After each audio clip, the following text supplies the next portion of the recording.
नमस्कार, आदाब और हेलो। रहगुज़र में आपका एक बार फिर स्वागत है। आइए आज की कहानी से वाकिफ होते हैं। आपको दीपू और हरिया याद हैं, जिन्होंने अजीबो-गरीब केस सुलझाया था? जी हाँ, वही दीपू और हरिया वापस आ गए हैं और एक नया केस सुलझाने जा रहे हैं। तो आइए मिलते हैं दीपू और हरिया से और सुनते हैं आज की कहानी दीपू, हरिया और चोरों का गिरोह। दीपू, अरे ओ दीपू, कहाँ है? चल तालाब पे मछली पकड़ने चलते हैं। हरिया की कर्कश आवाज रजाई की मोटी तह भेदती हुई दीपू के कानों से जा टकराई। दिसंबर का महीना और सुबह 7 बजे का वक्त। इतनी ठंड में इसे मछली पकड़ने की सूझी है। बड़बड़ाता हुआ दीपू 3 इंच और रजाई में दुबक गया और कुछ ही पलों में चिल्ला कर उठ बैठा। आह, ये क्या बचपना है? ठंडे हाथ क्यों लगाए? उसने हरिया को गुस्से से घूरते हुए कहा। चलना यार, सुबह की सैर से बदन में गर्मी आ जाती है और आलस भागता है। लेकिन आलस भगाना ही क्यों है? रजाई में घुसकर गर्मा गर्म चाय की चुस्की लेना ज्यादा अच्छा है। अरे तुझे एक गर्मा गर्म खबर भी सुनानी है। उठता है कि डालूं ठंडा पानी? हरिया ने धमकाया। उफ़ो, तू ऐसे नहीं मानेगा। चल फिर। दीपू अनिच्छा से उठा और गुसलखाने की ओर चल दिया। 10 मिनट बाद दोनों दोस्त फिशिंग रॉड लेकर तालाब की ओर चल दिए। दीपू को गांव में आए करीब 20 दिन हो गए थे। शुरू के दिन तो रोमांच से भरपूर थे। हवेली की खिड़की का रहस्य सुलझाने में हफ्ता कैसे निकल गया पता ही नहीं चला। उसके बाद 2-3 दिन पूरी घटना गांव के बाकी संगी साथियों को सुनाने में निकल गए। फिर जिंदगी वापस अपने ढर्रे पर लौट आई। सीधी सादी, शांत और मंद। खाओ पियो, धींगा मस्ती करो और लंबी तान कर सो जाओ, बस। लेकिन दीपू को तो जासूसी का चस्का लग चुका था और इतनी शांति उसकी बर्दाश्त के बाहर थी। हैरी यार, कुछ बोरियत सी हो रही है। ऐसा लगता है कि छुट्टियां स्लो मोशन में चल रही हैं, दीपू बोला। उसी का इलाज तो लाया हूं। तुझे पता है ना, पिछले 4-5 दिनों में आसपास के गांव में कई चोरियां हुई हैं। बिलाल बता रहा था। और गजब की बात तो ये है कि चोर कहाँ गायब हो जाते हैं पता ही नहीं चलता। कल रात हमारे गांव के परचून की दुकान में भी चोरी हुई। चोर दुकान से घर में घुसे और वहां चोरी कर ली। उसके बाद चोर कभी मैदान की तरफ भागता दिखाई देता, कभी मंदिर की तरफ। कोई कहता हाईवे की ओर भागा और कोई जंगल की तरफ। सब लोग बस इधर से उधर दौड़ते रहे लेकिन किसी को पकड़ नहीं पाए। इंस्पेक्टर बलबीर बहुत टेंशन में है। सच? कोई सुराग नहीं मिला चोरों का? कोई सबूत तो होगा। फिंगरप्रिंट्स होंगे तिजोरी पर। क्या बात करता है यार? हजारीमल पुलिस को अपनी तिजोरी दिखाएगा? कभी नहीं। उसका काला धन जो पकड़ा जाएगा। इंस्पेक्टर ने पूछा तो कह दिया तिजोरी नहीं खोली, बस अलमारी में रखे हुए 25,000 रुपए गायब हैं। तो फिर देर कैसी? चलो इंस्पेक्टर बलवीर के पास, सारे डिटेल्स ले लेते हैं। वो हमें कुछ नहीं बताएंगे। इस काम के लिए सब इंस्पेक्टर चौटाला को बोतल में उतारना पड़ेगा। सब इंस्पेक्टर चौटाला मंदिर के पास एवन चाय स्टॉल पर बैठा मुफ्त की चाय सुड़क रहा था। वो भी खारी बिस्किट खरीदने के बहाने दुकान पर जा चिपके। बब्बन मियाँ, 4 खारी बिस्कुट देना। नहीं नहीं दीपू, यहाँ भी काफी वारदातें होती हैं। कभी कभी तो मारपीट तक की नौबत आ जाती है, हरिया ने ऊंची आवाज में कहा। अरे छोड़, ऐसे छोटे मोटे झगड़े तो आसानी से निबट जाते हैं। हमारे शहर में तो पुलिस वालों को मरने तक की फुर्सत नहीं होती, दीपू ने जरा जोर से कहा। क्यों रे हरिया, क्या बहसबाजी चल रही है? क्या खिचड़ी पका रहे हो दोनों? बगल में बैठे चौटाला ने अपनी भारी भरकम आवाज में पूछा। कुछ नहीं साहब, ये दीपू कह रहा था गांव में तो बहुत कम अपराध होते हैं, इसलिए पुलिस वालों के मजे हैं। ओ लाट साहब, दिन भर चौकी में बैठ तब पता चलेगा। तुम लौंडों ने तुक्के से एक केस क्या सुलझा लिया, खुद को 30 मार खां समझने लगे। आजकल जो चोरियां हो रही हैं उनकी छानबीन करो, तब पता चलेगा। इतना छोटा सा तो गांव है, आज नहीं तो कल चोर पकड़ा जाएगा। पुलिस छानबीन तो कर ही रही है, दीपू ने बात खारिज करते हुए कहा। कोई सुराग हो तो पकड़ा जाए ना। कोई ठीक ठीक गवाही भी नहीं दे पाया अभी तक कि कितने चोर हैं, कहाँ से आते हैं और कहाँ गायब हो जाते हैं, कुछ पता नहीं। बहुत पेचीदा केस है।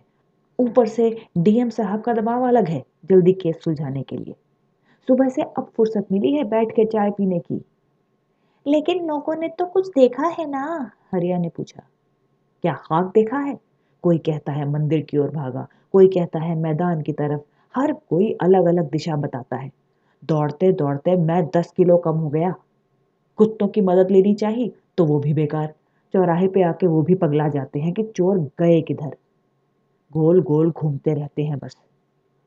अरे बाप रे, 6 बजने को आए। मुझे तो चौकी जाना था।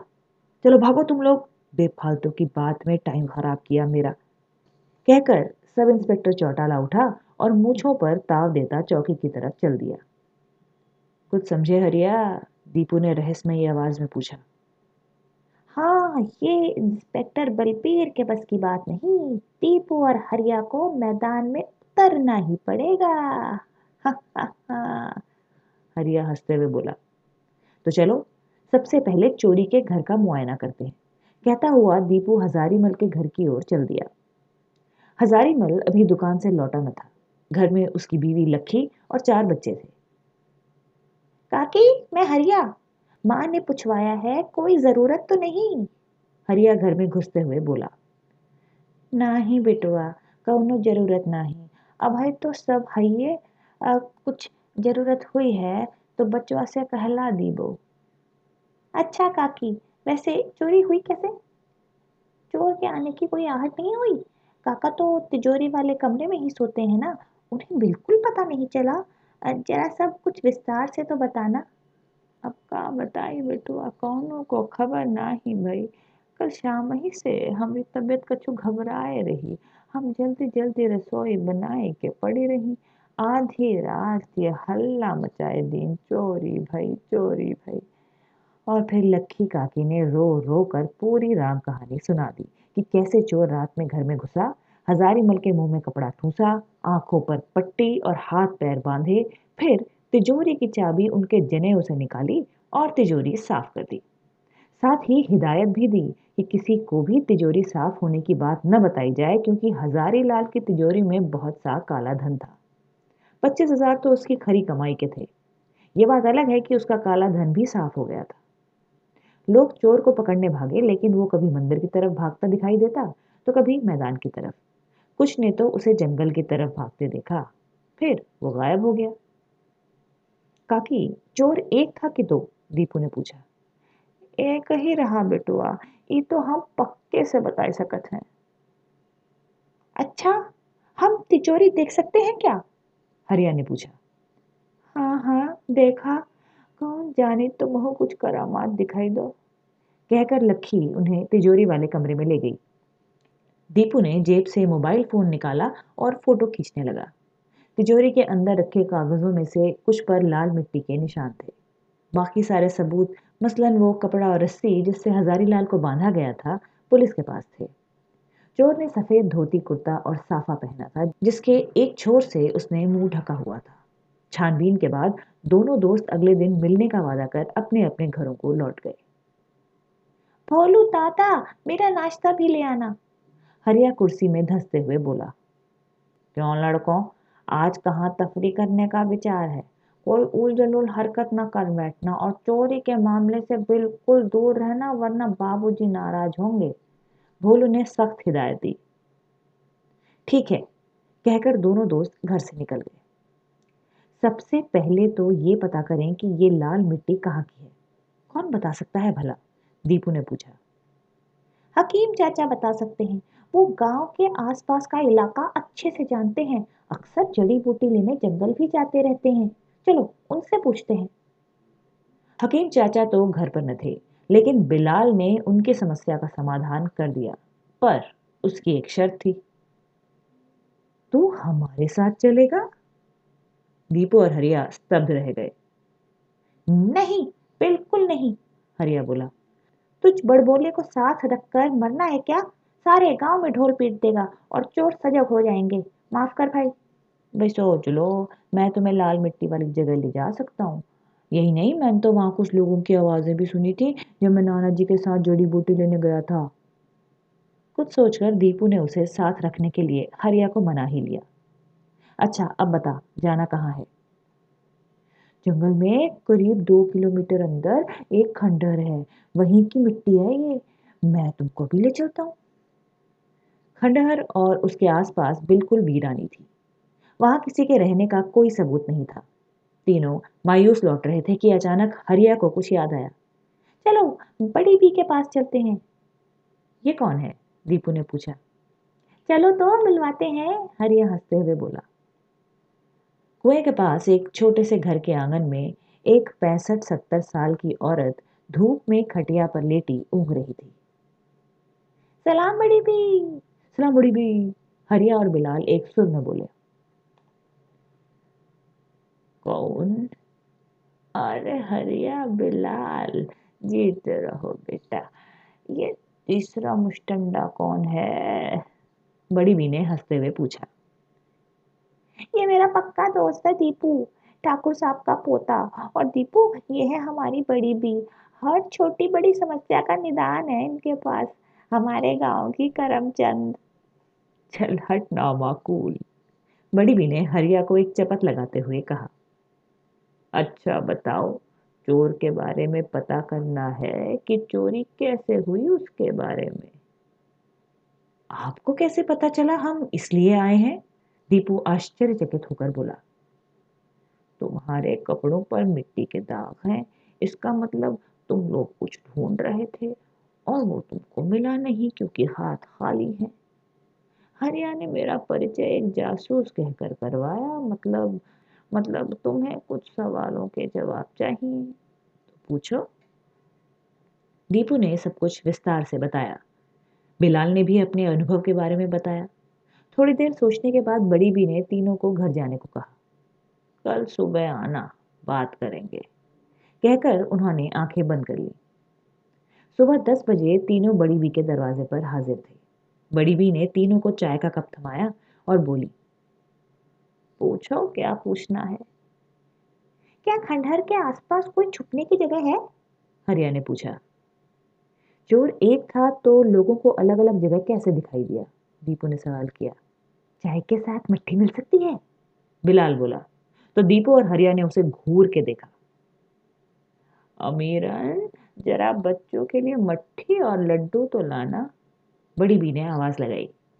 हाँ तो सुनो, खंडहर के पास एक खुफिया रास्ता है जो तहखाने की ओर जाता है।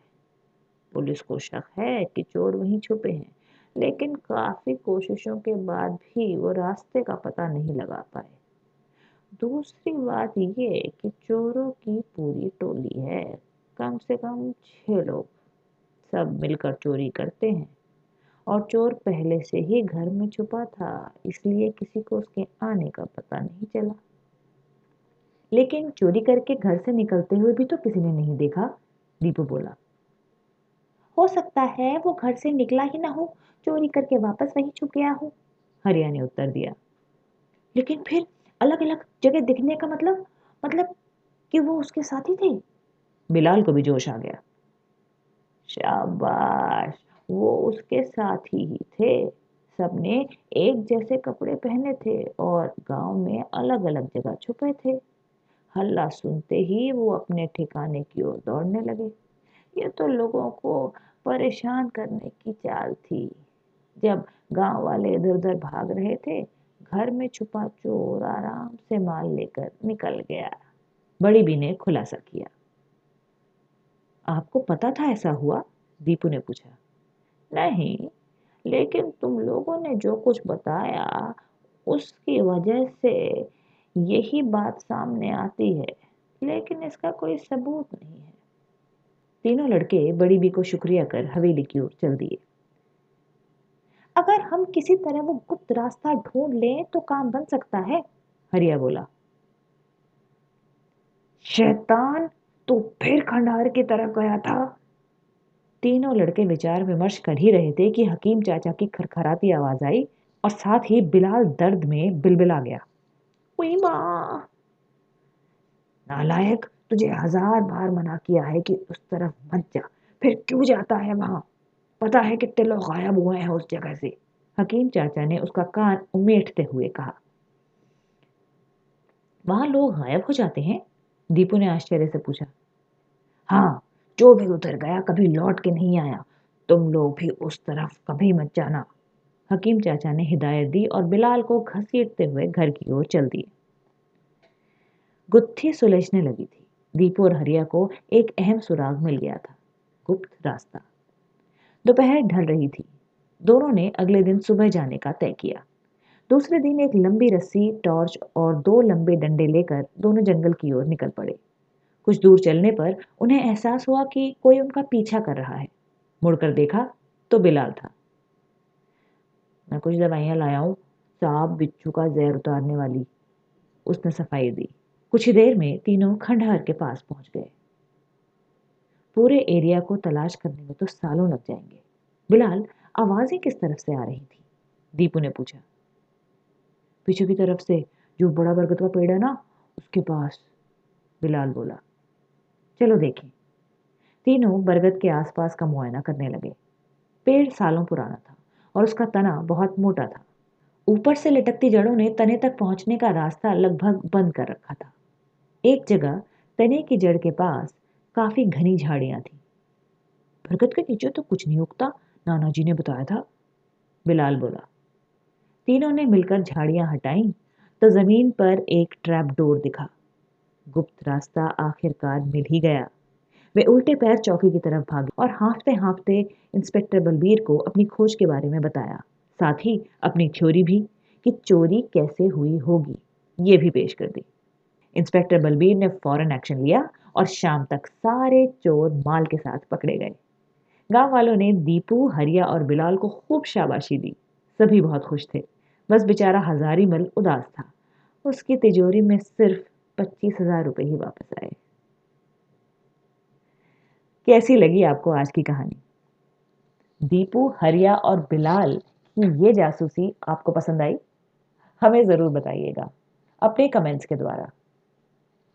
लाइक, सब्सक्राइब और बेल आइकन, ये तीनों मत भूलिए और हमारे साथ ऐसे ही बने रहिए।